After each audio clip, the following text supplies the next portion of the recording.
Looking back at all the old videos of Diddy, a lot starts to make sense, especially with all the sus behavior in the industry. It's hard to say which is more off the hook, a Diddy party or a Diddy after party, or a Diddy after party, which is basically a pre-party for the next Diddy party. Yeah, he really loved them, as well as some other weird stuff, as now we are finally getting the crazy, insane, debaucherous, disgusting details of some of the most deprived behavior by the most influential, popular people in our society that keep being promoted as idols to us for some strange reason, as now we have another bodyguard going forward and talking about how this was an extortion operation. What's really going on here, as there's cars being blown up, threats being made, and the main victim here texting back that she's ready for the freakoffs at any moment, at any time. What's going on here? Let's get into it. Of course, there's a lot to talk about here. This, as last night, everyone was reminded that James Comey's daughter, Maureen Comey, is a part of the prosecution, the Department of Justice, the Southern District of New York here, that is now handling this Diddy case. As a lot of people are saying, she probably should be fired. Now, will she be? We don't know. She's in the middle of this trial. That, of course, would put some serious questions, as her reputation is on the line here, as it's fair to say that this is, in my opinion, a cover-up operation. There's a lot more to this particular story than what, of course, we're just being told here. There's a lot more powerful, prominent individuals involved here. There's a lot of accusations with children, but of course, we're not hearing about any of that through this federal prosecution that a lot of people say are dropping the ball here and not handling this case correctly, as a lot of this all is predominantly based on one person's testimonies that we're looking back at the text messages, that we're looking at being paid off $20 million, that we're looking at with her husband in the courtroom, who isn't too happy with some of the details that are coming out about her. And again, lots of things to talk about, especially with these older videos. I'm going to save this video for a later update. But we had a celebrity bodyguard, big homie, on Piers Morgan recently, talking about how Diddy was abusing a lot of party substances for over 20 plus years. This being one of many things that turned him into a deviant, into a very kind of destructive type of person that had his loved ones hurt in adult fashions in more ways than one. But again, that's been the main kind of details about all of this. I'm not seeing any kind of proof of racketeering. I'm not seeing any kind of international trafficking when she's texting back, "I'm ready for all the freakoffs." I'm not seeing any of that. I'm seeing people being abusive and horrible to each other. I want to know more about the extortion. I want to know more about these tapes. I want to know more about what this man had to say here, which I think is pretty important to pinpoint and to connect the dots on more than ever. When it was announced that he had CCTV film cameras in the house, and when the Homeland Security did the initial raid, they didn't inform the raiding officers whose home they were raiding, because they had information that he might have been protected. And, you know, part of Epstein's thing was to get people in precarious situations, and then you have this footage that you can use against them to be able to have your way with champions of industry, and able to control policy. He does the same thing.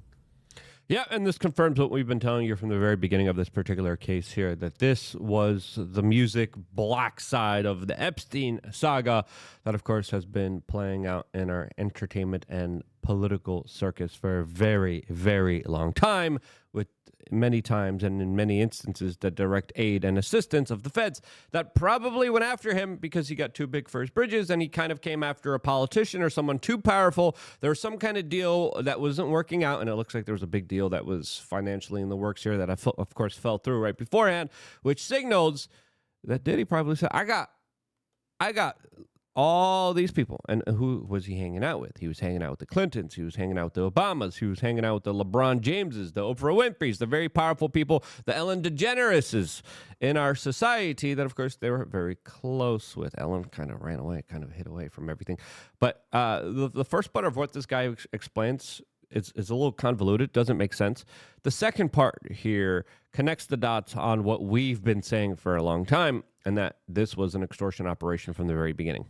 So, you know, if you want to be able to seal a big deal and there's a guy you know likes to party, it's easy to set that up. You know, you send a guy a screenshot like, yeah, man, you had such a good time with those 2 underage girls yesterday, man. You remember this video right here? That person is going to have some incentive. Or with those 2 dudes clapping your cheeks here, as, of course, so synonymously happens within the rap and hip-hop industry, where all these hard brothers are moaning and groaning behind the scenes. And the debaucherous behavior is very, very telling. Now, before getting into the testimony of Casey Ventura, we wanted to tell you about lucunfiltercom. If you haven't signed up yet, what are you waiting for? It's quick, it's easy, it's simple. You click the link down in the description. You go over here, you click, and bada bing, bada boom. You get access to 13 plus years of videos. We email you back credentials on how to log in. They just been going to spam for some reason. Thanks, Google. Appreciate you. So just make sure to check your spam, get access. We've lost like thousands of members because of that, by the way. It's not fun to deal with. Again, 20 cents a day. There's so many underhanded things that we've been facing. All the massive attacks against us is just absolutely freaking crazy. And I want to go back out there, hit the streets. I want to interview people. I want to confront people. I want to, of course, break stories. And like I used to do way back in the day. But back in the day, I used to do 1 video a week. It was fine. Now I have to do 4 or 5 videos a day minimum. To do that and to still do on the ground reporting, I need someone else to help me, because that's the only way to keep this business kind of running. I need someone else. I need a Robin. And I need someone to help me go out there, do this type of stuff, and also potentially be another face here, which I think we need desperately. I mean, my double-chinned, 4-nosed, 5-head is a lot to deal with, and I want to expand this operation. I can only do it with your support. Sign up right now for whatever you could afford, and it allows us to do that. So lucunfiltercom, that's the website. And the more you guys invest in us, the more we will do here. Now let's talk about Casey Ventura, that testified for over 3 days. She, of course, will be cross-examined by Diddy's legal team. And in the making of this video, we are getting reports that that is exactly what is happening here, as she described how she faced a lot of physical abuse, control, and violence by P. Diddy. She had a civil lawsuit against Diddy where we just found out she settled out of court with for $20 million. Yes, she sued Diddy personally. Diddy paid her off $20 million, and she is still a part of this federal case here, testifying against him that he forced himself on her in one specific incident. She talked about how he would threaten people, how he would make people afraid, and she, of course, talked about the many assaults and many of the very debaucherous behaviors which she allegedly did not want to happen. Now, we're also getting other very salacious reports here talking about how Casey's husband is there, and they're going through Casey's text messages, and Casey is texting stuff like she's ready for all the Diddy parties, according to some of the people at the trial. She's also texting a lot of other debaucherous behavior, which shows that the prosecution is using a victim that the defense is going to argue was enjoying and a willing participant in all of this, especially when looking at those text messages. Now, there's also photos that people are being shown here for this particular trial, and the judge issued an order saying the videos are a little bit too much. We'll show you screenshots. And allegedly, the screenshots they're saying are very neck-bending. There's one specific incident of Casey's husband glaring at Diddy during this trial as prosecutors were showing a photo of 13 men that allegedly Casey was with, that she was able to identify them by name, many of them adult stars, which she admitted to having relations with all of them during these freakoffs. And again, these text messages are pretty damning.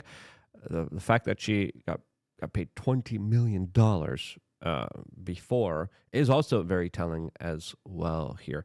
As the defense is asking about these freakoffs, asking her, so to make him happy, quote, you told him you wanted to do the freakoffs, right? Diddy's lawyers said. She said, no, there's a lot more to that, Ventura replied. Throughout the cross-examination on Thursday, the defense cited hundreds of text messages via text and emails between Combs and Ventura to depict their relationship to the jury, many of them explicit, as there was a lot of adult text messages shared with them that the NSA probably was looking at themselves and doing their own form of hanky-panky too, as they've been caught previously doing. Quote, in order for me to be more open with the things we do in bed, I need to feel safe like home, like this is my husband, Ventura texted Diddy after she was a side piece when Diddy was still in a relationship and, according to reports, married. And the defense is going to argue Ventura knew exactly what she was getting into. She knew exactly what was happening at these freak-offs, and she wanted to be a part of Diddy's relationship. She was a part of Diddy's relationship, and I think they're going to be arguing that they were both mutually abusive and destructive towards each other. Now, Diddy's lawyers are banking on a mutual abuse defense here, and we have The Guardian saying that's not a thing. It's a thing, especially in the eyes of the jurors that are looking at all of this and saying, what's racketeering? What is trafficking? What's going on here? As of course, yes, she's claiming Diddy abused her, sure, but this is not a case about Diddy just being an abuser, being a bad person. This is a bigger federal case here that a lot of people believe is not going too well for the prosecution, that is not going too well for James Comey's daughter, as jurors also watched the hotel security footage showing Combs assaulting her in 2016. They were shown photos inside of that room. And again, this is just showing awful people. This is just showing insane people that were going crazy because they were abusing substances and trying to fill a void within themselves. Now, another interesting thing that kind of unfolding here is how Sean Diddy Combs is accused of firebombing Kid Cudi's car. and then Kid Cudi asking Diddy, what about my car? And Diddy said, what car? As prosecutors are alleging that Sean Diddy set fire to Kid Cudi's car in December of 2011 and January 2012, which mirrors an allegation from Casey Ventura made in November 2023 that that Combs blew up the car of rapper Kid Cudi. As again, serious accusations, and I guess this is what they're going to try to argue in court, saying that he was a violent person threatening people, and that Casey Ventura couldn't leave because of the threats of violence that were being made here. And again, firebombing someone's car, especially someone else in the music industry, for allegedly having a relationship with Ventura, shows a situation that is unattainable. Shows a situation you should be leaving from and not participating with adult relations afterwards. Okay, that's That's the bigger kind of thing at hand here. In her November lawsuit, Ventura said she had a brief relationship with rapper Kid Cudi, whose real name is Scott Mescudi, during a rough patch in her relationship with Combs in 2011, allegedly causing Combs to become enraged and lunged at Ventura with a corkscrew. That's another incident that was, of course, was reported. Ventura alleged Combs said in February 2012, several weeks after the incident, prosecutors detailed in their memo he was going to blow up Kid Cudi's car, stating his car exploded in the driveway around that time. Representatives for Kid Cudi confirmed Ventura's accounts to the New York Times in November. This is all true, a spokesperson for the rapper said. Forbes has reached out to Kid Cudi for comment. Still haven't heard from him. Now, again, big personal, individual kind of details here being revealed of everything that was unfolding here. But again, I think the biggest kind of eye-opening confirmation that we got here was that this adult star that shot up a Trump hotel, who came out and said he was Diddy's slave, who came out and claimed Diddy, Clinton, Obama are all a part of a satanic cabal trying to take out Trump, was one of Diddy's adult workers. And his identity and his participation in the freakoffs was confirmed by Casey Ventura, that identified Jonathan Odie as one of the adult stars that she was forced to engage with during the freakoffs with. As again, this is the guy, 2018, went to Trump Doral in Miami, and with American flag and a firearm, was firing off shots inside of the hotel. But his accusations, whether they are delusional or a lot more honest, because again, everyone in the beginning was like, yeah, right, you're not Diddy's slave. Yeah, right, you didn't participate in any of this. Now, he did. He was there. Now, are his accusations real? Are his accusations credible? I think they're worth investigating. I think this is the time where Kash Patel, the FBI, and Pam Bondi stop doing those interviews. Let's go. Hillary Clinton, where were you during the time? Were you ever? Barack Obama, come in here. We got some questions for you. Come on. Sit down. We just want to know. What'd you do with Diddy? What happened? What happened to your chef? Do you know a guy named called Larry Sinclair by any chance? Let's get down into the nitty gritty here. As of course, Donald Trump was deposed. Donald Trump was questioned.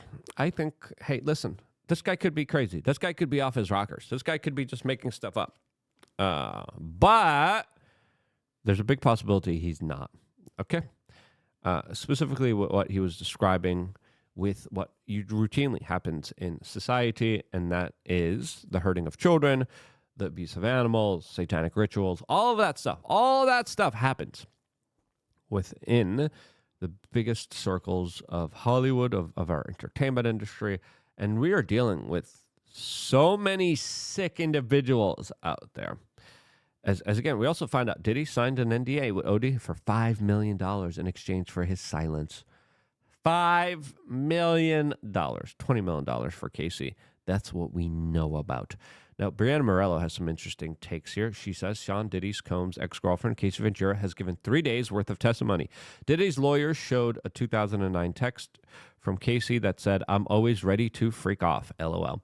It sounds like the pair were swingers, but that Diddy was abusive. Again, Diddy isn't charged with domestic violence or assault. This is a RICO trafficking case. The federal government isn't making their case here. As a lot of people are saying, Diddy could walk here. And that is absolutely 110% true here. Jason Whitlock, again, had some interesting comments on this. We played it in yesterday's video, but we got to understand here, like Adrienne Curry points out here, another major celebrity actress that, of course, no longer is in Hollywood. And she says, Diddy is the tip of the iceberg. Celebrities, rich people can have whatever they want, whenever they want. They get more and more extreme to be able to excite themselves. You have no clue just how many of the people that the masses adore are absolute demons on this earth. Yep, 110%. I've been screaming about this for like 17 years. I said, look, Everything in our in our kind of entertainment industry is rotten to its core. And I made a comment saying, you're looking at all these like celebrities, you're looking at all these actresses, you're looking at all these like big time movie people. All of them had to do some of the most dirtiest, disgusting stuff in order to get where they had to do. They had to go to that back room. They had to get the cameras out. They had to get their cheeks clapped. And lots of cheeks clapping. And let's not forget, there's also the groomers of Diddy that I think also deserve to be questioned. I don't know why the federal prosecutors aren't bringing this guy in, as there's a lot more to the story than, of course, we are being told here. Tip of the iceberg, absolutely. And are we going to get some bigger revelations here? No, it looks like the feds deliberately aren't doing a good job here, as there should be now some serious scrutiny and questions to James Comey's daughter that, of course, is all working within the Democratic Party establishment that worked on some of the biggest cases that, of course, were covered up and never given us any kind of bigger truths out there.